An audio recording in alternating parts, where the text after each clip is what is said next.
పండితులకు ఉండేటువంటి ఒక బలము బలహీనత, అదే బలం అదే బలహీనత.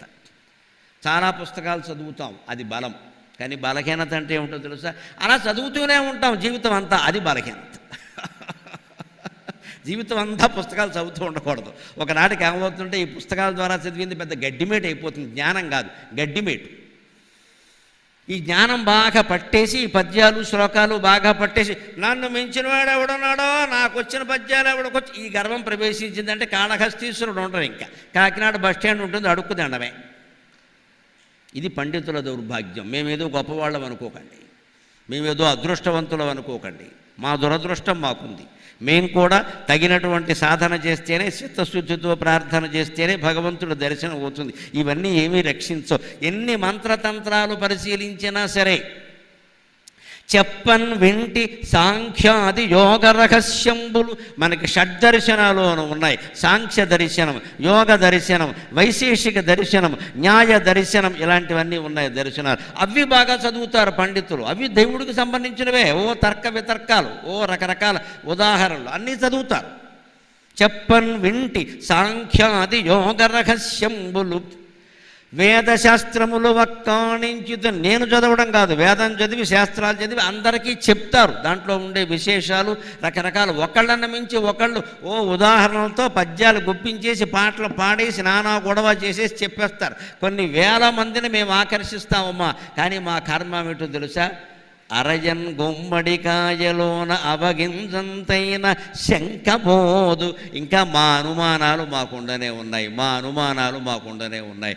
ఒంటరిగా మేము కూర్చున్నప్పుడు ఒక్కోసారి అనుకుంటాం, నా చిత్తశుద్ధిని నేనే చెబుతున్నా, భగవంతుడా ఇన్నింటికి సమాధానాలు దొరికే. మేము అడిగితే, జనం ఎవరైనా అడిగితే మీరు ప్రార్థన చేయండి ఫలిస్తుంది, ప్రార్థన చేయండి ఫలిస్తుందని చెబుతున్నాను కదా, ఆ ఫలించేలా చేయవలసింది నువ్వేనయ్యా, నా మాట నిలబెట్టవయ్యా అని ప్రార్థన చేస్తానమ్మా. నేను ఇంకో మాట్లేదు.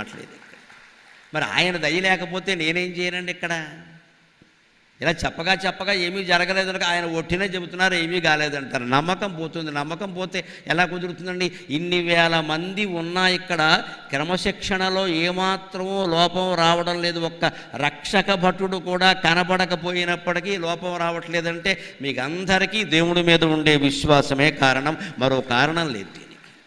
దైవభక్తి ప్రజల్ని అదుపులో పెట్టగలిగినట్టుగా మరి ఏది అదుపులో పెట్టలేదు. ఇక్కడ రుజువైపోతుంది ఈ విషయం. మరి ఏదైనా ఊరికే రాజకీయ సభ ద్వారా ఏదైనా ఇంతమంది వస్తే బోల్డ్ చెక్కలు వచ్చేస్తే ఇక్కడ తోసేసుకుని నానా గొడవ అయిపోయి.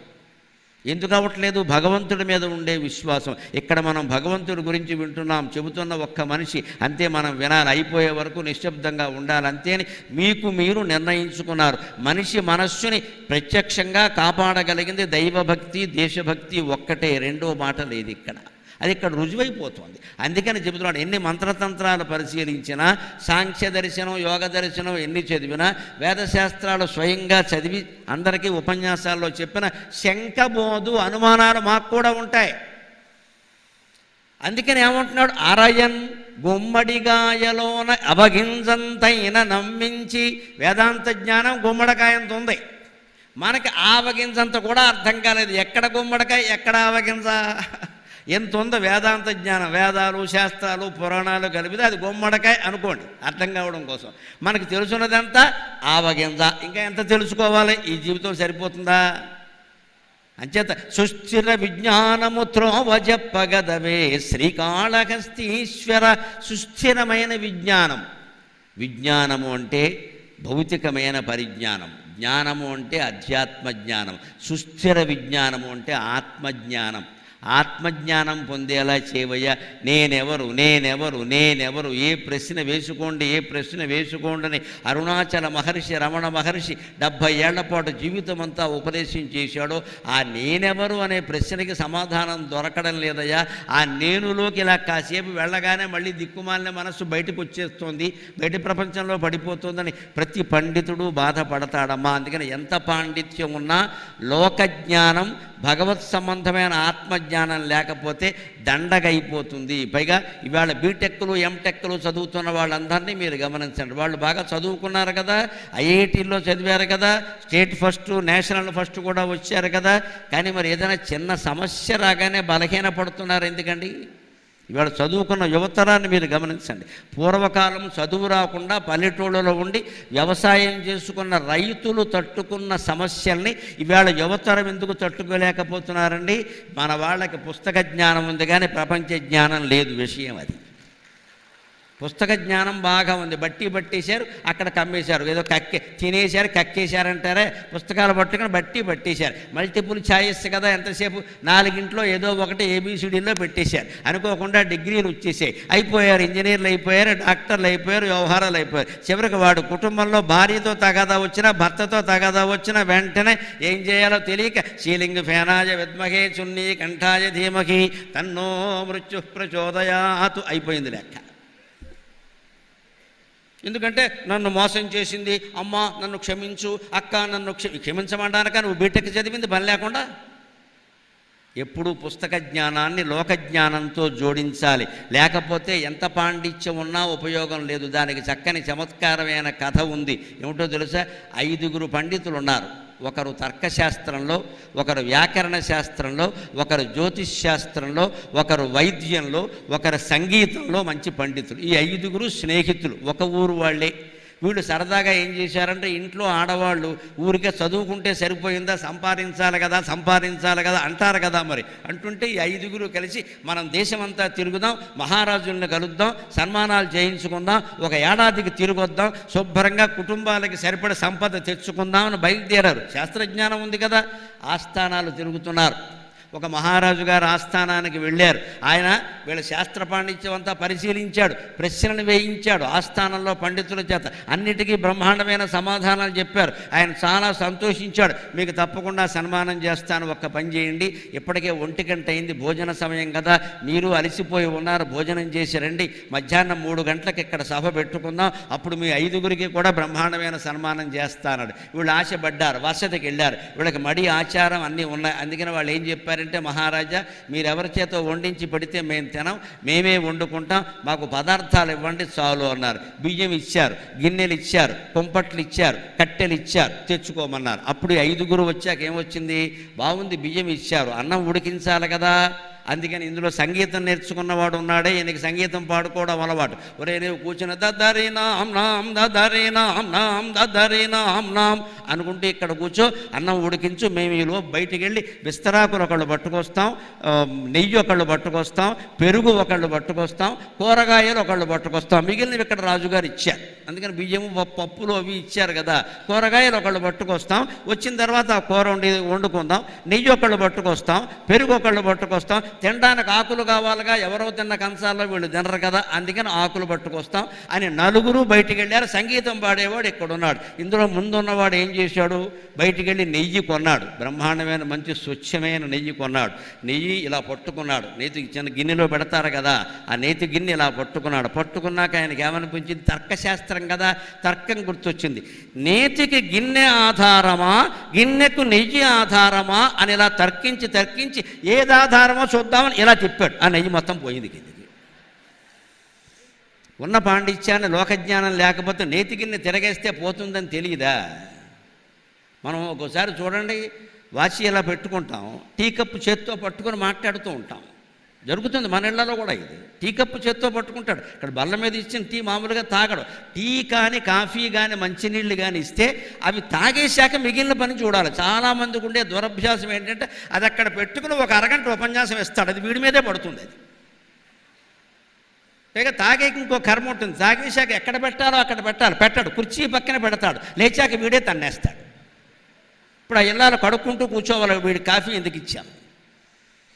అందుకే ఇంటికి వచ్చిన వాళ్ళకి కాఫీ టీలు ఇస్తే ఓ పళ్ళెం కూడా అక్కడ పెట్టి, బాబు అందులో పెట్టండి అని చెప్పాలి, గొడవ లేకుండా ఎదురుగా, లేకపోతే బెటరు. అందుకని మనం కూడా చూడండి, వాచింగ్ ఉంటుంది కదా, ఎవరో టైం అడుగుతారు, అంటాడు, అయిపోయింది, టీ ఉరికిపోయింది.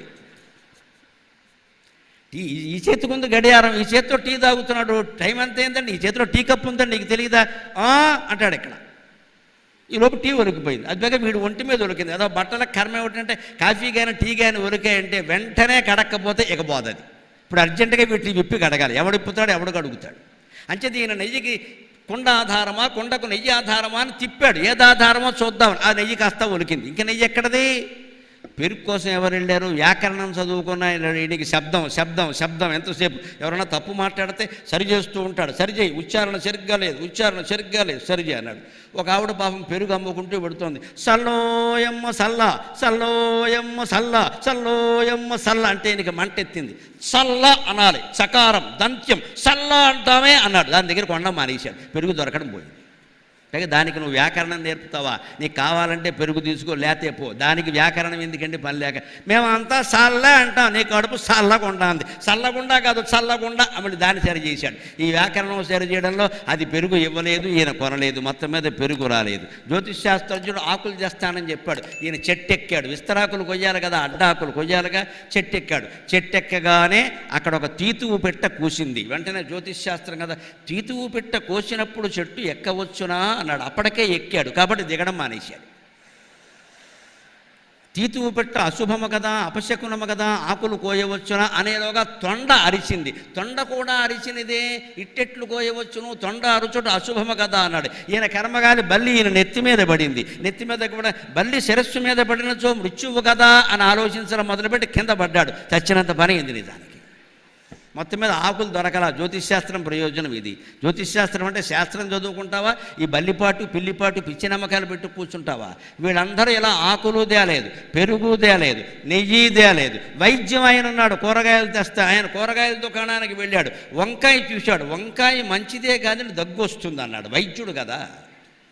బెండకాయలు చూశాడు. బెండకాయలు మంచివే కానీ జలుబు చేస్తాయి, ప్రయాణంలో ఉన్నాను, జలుబు చేస్తే కష్టం కదా అని బెండకాయలు కొండం మానేశాడు. దొండకాయలు తీశాడు. దొండకాయలు తింటే కొంచెం మందగిస్తుంది అంటారు. చదువుకునే విద్యార్థులు ఎప్పుడు బెండకాయ కూర ఎక్కువ తినాలి, దొండకాయ కూర తక్కువ తినాలి. అసలు మానేయకూడదు. దొండకాయ ప్రయోజనాలు దొండకాయలు ఉన్నాయి కానీ ఇష్టం కదా అని ఎక్కువ తినకూడదు. బెండకాయ ఎక్కువ తిన్నా నష్టం లేదు.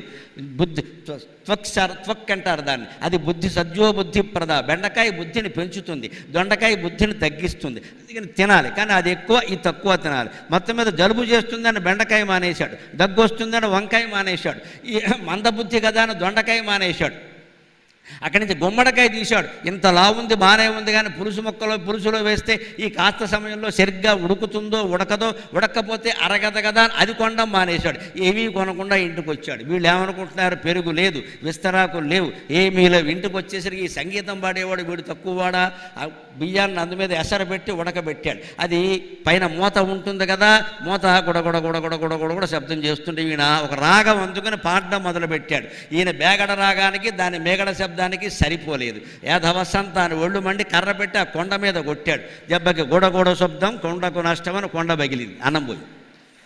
మొత్తం వండిన అన్నము పోయింది. ఆకులు లేవు, పెరుగు లేదు, నెయ్యి లేదు.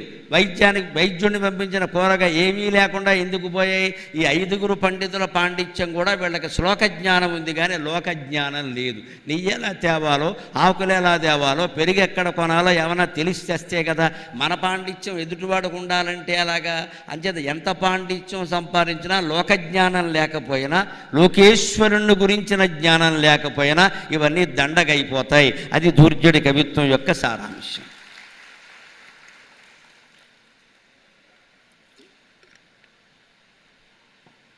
ఇప్పుడు అతి కీలకమైన పద్యం చెబుతున్నాడు.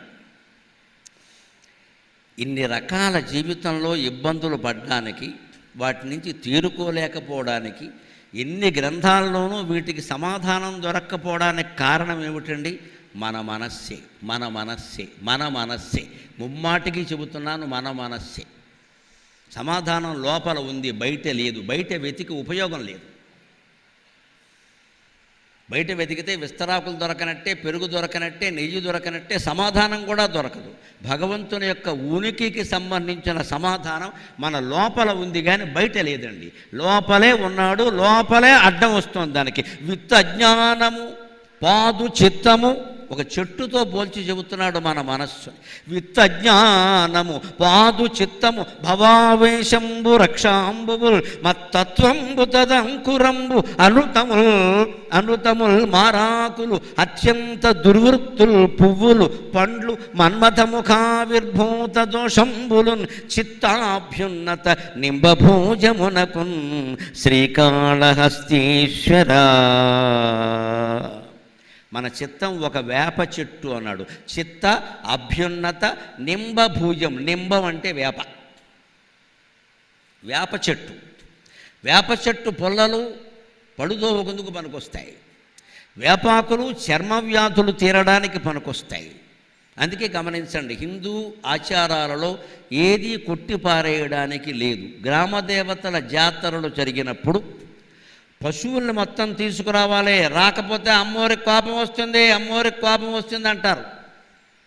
తీసుకురావాలి. ఎందుకో తెలుసా? ఆ జాతరలన్నీ ఇంచుమించు వర్షకాలం ప్రాంతాల్లో, ఆషాఢ మాసంలోనే ఎక్కువ జాతరలు జరుగుతూ ఉంటాయి. ఆ వర్షకాలంలో పశువులకి కాలుకుంటు వ్యాధి అని వస్తుంది. కాలుకుంటు వ్యాధి, దాన్ని కొన్ని ప్రాంతాల్లో గాలి కుంటు వ్యాధి అంటారు. అందులో గాలి ఏమీ లేదు, కాలుకుంటు వ్యాధి. సరిగ్గా దానికి అక్కడక్కడ అనేక ప్రదేశాల్లో నడిచి ఆ కాలి గిట్టల మధ్యలో పుండేస్తుంది. ఆ పుండు దురదకి తట్టుకోలేక పాపం అది కూర్చున్నప్పుడు ఆ గిట్ట తీసి ఇలా నాకుతూ ఉంటుంది పాపం. మరి దాన్ని గోక్కోవాలి కదా, నాకుతూ ఉంటుంది. ఆ నాకడం వల్ల ఏమైంది? పుండుకున్న చీము లోపలికి వెళ్ళింది. అది లోపల వ్యాధిగా పరిణమించింది. ఈ వ్యాధి వర్షకాలంలో వ్యాపిస్తుంది. అందుకే వర్షకాలంలోనే, చాతుర్మాస్యం రోజుల్లోనే, శ్రావణ భాద్రపదాల్లోనే అమ్మవారి జాతర జరుగుతుంది. అప్పుడు ఏం చెబుతారో తెలుసా? మీ పశువులను తీసుకురండి, గేదెల్ని, మేకల్ని అన్నీ తీసుకురండి, లేకపోతే అమ్మవారికి కోపం వస్తుంది అంటారు. పెట్టి ప్రతి పశువుని నుంచోబట్టి వేపాకులు దండగా గుత్తిగా కట్టి దాని ఒళ్ళంతా ఇలా రాస్తారమ్మా, కాలి గెట్టల దగ్గర రాస్తారు. ఎందుకంటే వేపాకు యాంటీబయాటిక్. ఈ గాలి కుంటు వ్యాధిని వేపాకు, వేప మండలు, వేప రొబ్బలు, వేపకాయల నుంచి కారే రసం ఇవన్నీ హరిస్తాయి. మన రైతుల పశు విజ్ఞానానికి నమస్కారం, హిందూ ఆచార సంప్రదాయాలకి నమస్కారం. అందుకే దాన్ని పాటించాలి. పూర్వకాలం గుడ్డి నమ్మకమును వదిలేయకూడదు. దాని ఉద్దేశం అది. పైగా గ్రామదేవతల జాతరలోనే వేపాకులు ఉంటాయి. మీకు విష్ణుమూర్తి గుడి దగ్గర, శివుడి గుడి దగ్గర వేపాకులు కట్టరు, మామిడాకులు కడతారు. అది వేరే విషయం. గ్రామదేవతల గుళ్ళు ఎక్కడుంటాయి? గ్రామానికి దూరంగా విడిగా ఉంటాయి ఖచ్చితంగా. అది ఇంచుమించు అరణ్య ప్రాంతంలో ఉంటుంది. ఎక్కువ క్రిమికీటకాలు వ్యాపించి ఉంటాయి. పొలాల మధ్యలో ఉంటుంది అమ్మవారి గుడి. ముత్యాలమ్మ, పోలేరమ్మ, మైసమ్మ, ఈ గుళ్ళన్నీ అంతే. ఇప్పుడంటే నగరం మధ్యలో కట్టేస్తున్నారు, కానీ గ్రామదేవత అంటే ఊరికి దూరంగా కడతారు. వెళ్ళే వాళ్ళందరూ అక్కడికే పెడతారు. పొలాల మధ్యలో ఉండడం వల్ల పాములు వస్తాయి, తేళ్ళు వస్తాయి, క్రిమికీటకాలు వస్తాయి. గుడి దగ్గర ఏమీ ఇబ్బంది రాకుండా అక్కడ వేప మండలే కడతారు ఖచ్చితంగా. వేపాకుల ఘాటుకి రావు. సరిగ్గా ఆ వేపాకుల వల్ల, వేప చెట్టు వల్ల అన్ని ప్రయోజనాలు ఉన్నమాట నిజమే. కానీ వేపకాయలు తినడానికి పనికిరావుగా మనకి. కేవలం వేపల పళ్ళు తోముకోవాలంటే పనికొస్తుంది మన వరకు, అంతే. అంతేకాదు, ఇంటి ముందు వేప చెట్టు ఉండి తీరాలి. మీ ఇళ్ల ముందు వేప చెట్టు ఉంటే కొట్టకండి, మహాదోషం, మహాపాపం. వేప చెట్టు ఉండి తీరాలి. ఆ వేప చెట్టు కిందే ఈ యజమాని కానీ, యజమానురాలు కానీ ఓ కుర్చీ వేసుకుని శుభ్రంగా పేపర్ గంట సేపు రోజు చదివితే ఏ రకమైన చర్మ వ్యాధులు రావు. వేప చెట్టు గాలి అంత గొప్పది. ఆ వేప చెట్టు కింద కూర్చుని చదవాలి. వేప గాలి. మన ఊరికే కూర్చోమంటే కూర్చుంటే మళ్ళీ ఫోన్ పట్టుకొని కెలుగుతాం. ఎందుకు వచ్చిన గొడవ? అందుకని పేపర్ చదవండి.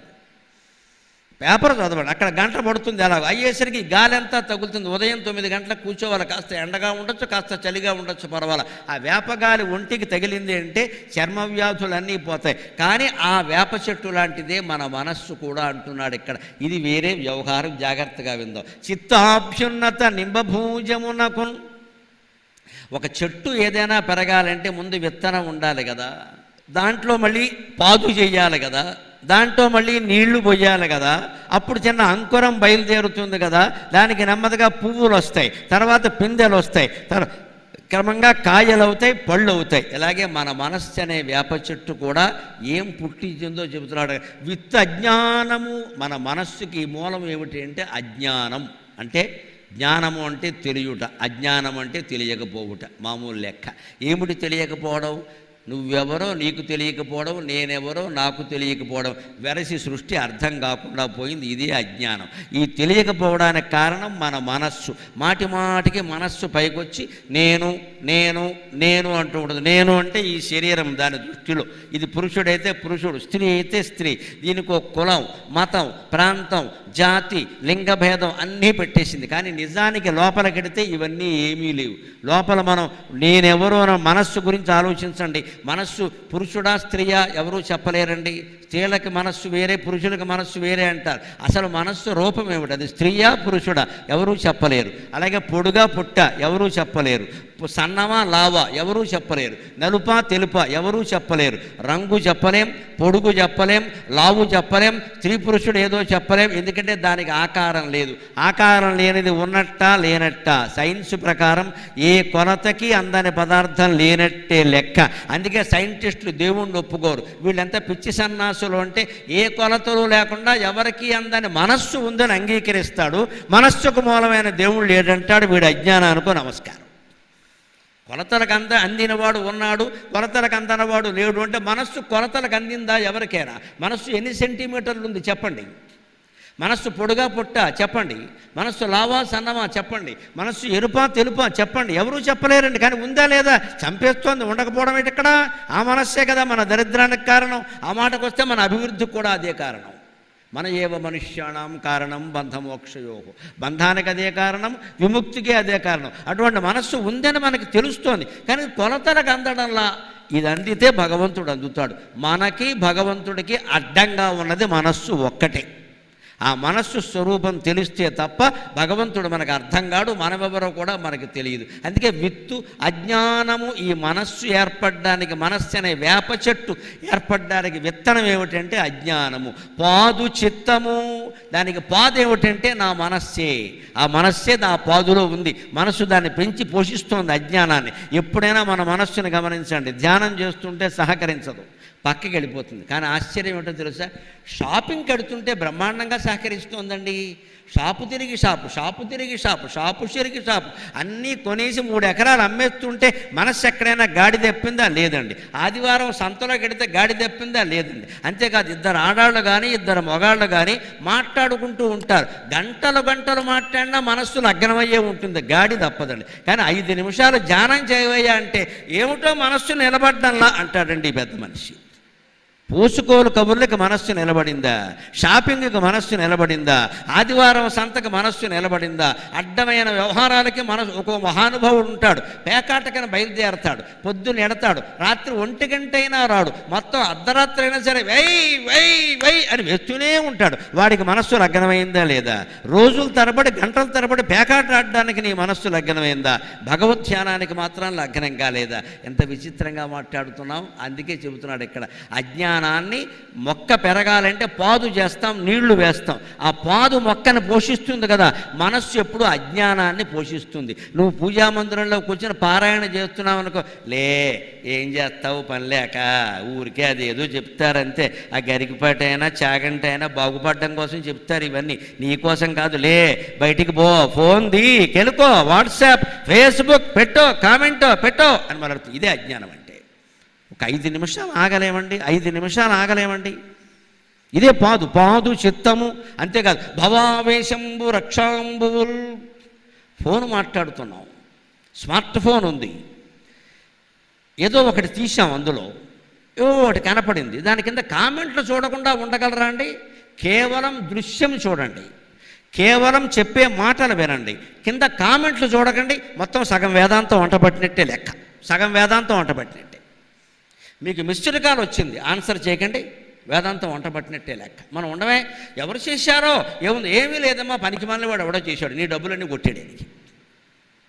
ప్రతి మిస్డ్ కాల్ మనం ఆన్సర్ చేయాల్సిందే. ప్రతి దృశ్యం వీడియో చూడగానే దాని కింద కామెంట్లు పైకి తిప్పేసి, అది మనకి సంబంధించింది అనుకోండి, ఏదైనా మన బొమ్మే అందులో ఉందనుకోండి, 99 మంది మనకు అనుకూలంగా మాట్లాడినా సరే ఒక్కడు వ్యతిరేకంగా వాడెవడో ఎందుకన్నాడో పట్టుకో అంటే, అంటే ఒక్కడు కూడా నీకు వ్యతిరేకం కాకూడదు. ఎంత అహంకారం ఉందయ్యా నీకు! అసలు నేను అందులో పెట్టమని ఎవడు చెప్పాడు? పని లేక అందులో పెట్టే కామెంట్ పెట్టడా? రోట్లో తలపెట్టాక రోకటితో పోటేయిద్దంటే కుదురుతుందా? అది రోలు. నువ్వు బయట ఎక్కడైనా తలపెడితే ఎవడో పోటేడు, కానీ రోట్లో పెట్టి కూర్చున్నాక ఎవరో ఒకరు వస్తారు, పైన పోటేస్తారు. రోట్లో తలపెట్టాక రోకట పోటు ఒప్పుకోనంటే కుదురుతుందా? ఫేస్బుక్లో మన ఓడు పెట్టాక ఒకడు బాగున్నావు అంటాడు, ఒకడు ఎదమోహన్ నువ్వు అంటాడు. నువ్వు పడాలి, లేనప్పుడు పెట్టకు. మనం అడ్డమైన ఫోటోలు తీసి ఫేస్బుక్లో పెట్టేస్తూ ఉంటాం. ఇక్కడ అవన్నిటికీ కామెంట్స్ ఏమిటో చూస్తూ ఉంటాం. ఏమిటో జనం నేను ఏం చెప్పినా మెచ్చుకోవడంలా అని నిరాశకి లోనై డిప్రెషన్కి లోనవుతున్న వాళ్ళు ఉన్నారమ్మా. ఇంకొకటి నేను నమస్కారం పెట్టి కోరుతున్నా, దయచేసి మీరు పొందిన వైభవాలు, సన్మానాలు, లేకపోతే ఎక్కడెక్కడో ఊళ్ళు తిరుగుతారు చూడండి, ముఖ్యంగా అవి స్టేటస్ల కింద పెట్టకండి. ఆత్మహత్యలు జరుగుతున్నాయి, మీకు తెలియదు. ఆత్మహత్యలు జరుగుతున్నాయి కొన్ని స్టేటస్ల వల్ల.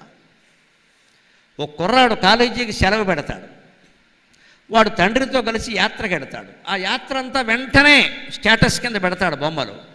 అక్కడ చదువుకుంటున్న కుర్రాడు ఇది చూశాడు, వాడికి వెంటనే డిప్రెషన్. నాకు కూడా సెలవు ఇస్తుంటే నేను వెళ్ళేవాడిని కదా, శుభ్రంగా ఎంజాయ్ చేసేవాడిని. పైగా వీడు రేంజ్ రోవర్ కారు కొంటాడు, బెంచ్ కారు కొంటాడు. వీడు బాబు అక్రమంగా సంపాదించాడు, అందుకని వాడు ఆ కారు ఎక్కి పెడతాడు, friendly long drive with family అని పెడతాడు స్టేటస్. అంత అవసరమా? ఒళ్ళు పొగరు అంటారు దీన్ని, ఒళ్ళు పొగరు అంటారు. నీకు రేంజ్ రోవర్ కారు ఉందని, నువ్వు ఫ్యామిలీ డ్రైవ్ చేసావని, లాంగ్ డ్రైవ్ చేసావని ప్రపంచం అందరికీ తెలియాలండి. నువ్వేనా మహానుభావుడివా? ప్రపంచాన్ని ఉద్ధరించే సంఘ సంస్కర్తవా? నువ్వు ఏమైతే మాకెవడికి కావాలయ్యా? స్టేటస్ పెడుతున్నావంటే ఎదుటి వాళ్ళని అవమానిస్తున్నావని అర్థమమ్మా. అనుమానమే లేదు ఇక్కడ. చూసేవాళ్ళని అవమానిస్తున్నాం. ఎందుకు స్టేటస్ పెట్టాలి? పైగా అది మనకే నష్టం. మనం ఎక్కడున్నామో తెలిస్తే మన ఎవడైనా ఒకటి వేసేదలుచుకుంటే స్పష్టంగా వచ్చి 5 నిమిషాల్లో వేసేస్తాడు, అనుమానమే లేదు. స్టేటస్ పెట్టకపోవడమే మంచిది. గొప్ప గొప్ప గొప్ప ఈ గొప్ప గురిగించడం కోసం జీవితం నాశనం అయిపోయింది. ప్రతిదీ గొప్ప, ఏం చేసినా పెట్టేయాలి. ఓ డ్రెస్ చేసుకోగానే పెట్టేయాలి. అన్నంతో ఇంకా విచిత్రమైన స్టేటస్లు అండి. టిఫిన్ వండుతారు, పొద్దున్నే టిఫిన్ స్టేటస్లో పెడతారు. నీ తల్లి బంగారంగా నీవు టిఫిన్ ఒక్కతిగా ఉండేవా? ప్రపంచంలో ఎవడు టిఫిన్ తినలేదా? అది స్టేటస్ పెట్టాలా? కంచంలో వడ్డించిన పదార్థాలు స్టేటస్ పెడుతున్నారు. మా ఇంట్లో ఇవి వండుకున్నా. నువ్వు వండుకుంటే ఎవడికి, విషం తింటే ఎవడికి, దాన్ని స్టేటస్లో పెడతావేటి? ప్రతిదీ ప్రచారం, ప్రతిదీ ప్రచారం, ప్రతిదీ ప్రచారం. దీన్నే ఏమంటున్నాడంటే భవావేశంబు రక్షాంబువులు. ఈ అజ్ఞానాన్ని పెంచి పోషిస్తున్నావు ఆవేశంతో. నేను చేసే ప్రతి పని అందరికీ తెలియాలి, అందరూ మెచ్చుకోవాలి, అందరూ నన్ను ప్రశంసించాలి. ఎందుకు ఈ దరిద్రం ఇక్కడ? ఒక్కడెవడన్నా తిడితే మళ్ళీ బతుకుతావా నువ్వు? అన్నీ పెట్టాలా అందులో? భవావేశంబు రక్షాంబువులు మత్తత్వంబు తదంకురంబు. అసలు ఆ మొలక వచ్చింది, మొక్క, వేప మొలక. ఆ అంకురం ఎలా వచ్చిందంటే మత్తత్వం, తత్వం, తత్ పదార్థం దేవుడు, త్వం పదార్థం జీవుడు. ఆ దేవుడే ఈ జీవుడుగా మారాడు. ఎందుకని? అనేక రకాల అవతారాలు ఎత్తడం వల్ల కర్మఫలాలు కలిసి వచ్చి దేవుడు జీవుడు అయ్యాడు. దేవుడికి జీవుడికి మధ్యలో ఉండేది మనస్సే. దేవుడు మనస్సులో ప్రతిబింబిస్తాడు. మనస్సులో పడిన ప్రతిబింబమే జీవుడు, అంతకంటే ఇలా. మనము దేవుడే. ఎప్పుడు తెలుస్తుంది ప్రతిబింబం? ఎప్పుడు పోతుంది? అద్దం తీసేస్తే ప్రతిబింబం లేదు, మనస్సు తీసేస్తే జీవుడు లేడు, దేవుడు ఒక్కడే ఉంటాడు ఖచ్చితంగా. ఆలోచన లేకపోతే అంతా ఒక్కటి. వేదాంతం చెప్పేది ఇది. ఆలోచన లేకపోతే అంతా ఒక్కటి. ఆలోచనే మనని జీవుణ్ణి చేసింది, వేరే చేసింది. నేను అని ఒకటి కృత్రిమంగా పుట్టించింది. ఇక నేను పురుషుణ్ణి అన్నావు, నా కులం అన్నావు, నా మతం అన్నావు, నా ప్రాంతం అన్నావు, నా డబ్బు అన్నావు, ఏదో అన్నావు, ప్రచారం చేసావు. ఈ మనస్సే కనుక లేకపోతే నువ్వు అనే పదార్థమే లేదు మిత్రమా. ఉండేవాడు కాళహస్తీశ్వరుడు ఒక్కడే. మదత్తత్వంబు తదంకురంబు. తత్పదార్థం త్వం పదార్థంగా మారి ఈ మొలక మొలిచేలా చేసింది. ఇంకా దాన్ని పెరగాలి కదా, అదే పెరిగింది. తదంకురంబు అనృతములు మారాకులు. ఈ బోడి జీవితం గడపడం కోసం ఎన్ని అబద్ధాలు ఆడామండి. ఆలోచించుకుందాం అందరం.